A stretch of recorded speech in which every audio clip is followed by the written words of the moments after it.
Ivan Kakou. Bienvenue sur ma chaîne et aujourd'hui nous allons parler de l'action oblique. L'action oblique est l'une des actions ouvertes aux créanciers lui permettant de recouvrer sa créance lorsque le débiteur refuse de s'exécuter. Pour parler d'action oblique, il faut parler de droit de gage général. Qu'est-ce qu'un droit de gage général? Le droit de gage général, pour profane ou pour juriste, on va aller terre à terre, c'est l'ensemble des droits que peut avoir le créancier sur la totalité du patrimoine de son débiteur. Il peut en ce sens saisir l'un des biens de son débiteur pour se faire payer là-dessus lorsque ce dernier est insolvable. Maintenant, à l'action oblique. Ici, il est nécessaire de différencier deux obligations. La première obligation qui lie le débiteur à son créancier et la deuxième obligation qui lie ce même débiteur à un tiers. Lorsque le créancier vient réclamer sa dette dans les mains du débiteur, il n'y a rien dans le patrimoine, il n'y a rien dans le gage général, il est vide. Toutefois, le débiteur a un droit envers un tiers, mais le débiteur refuse ou est inerte à exercer ce droit.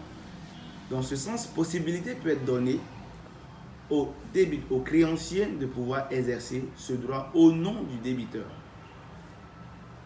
Donc, première condition, l'inertie du débiteur qui pourrait permettre au créancier d'exercer ce droit.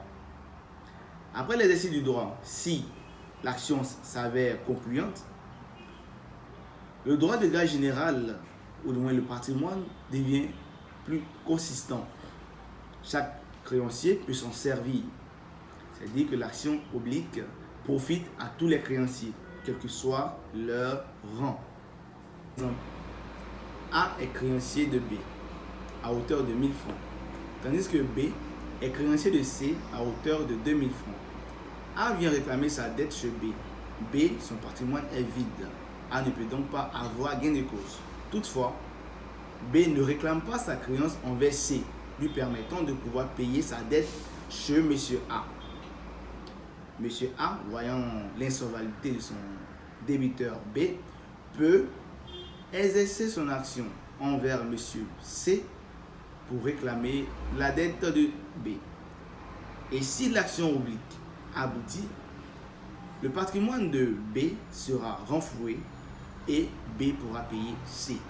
Toutefois, l'action qui est aboutie profite à tous les créanciers, quel que soit leur rang. Merci de nous avoir suivis et à la prochaine pour de plus amples vidéos.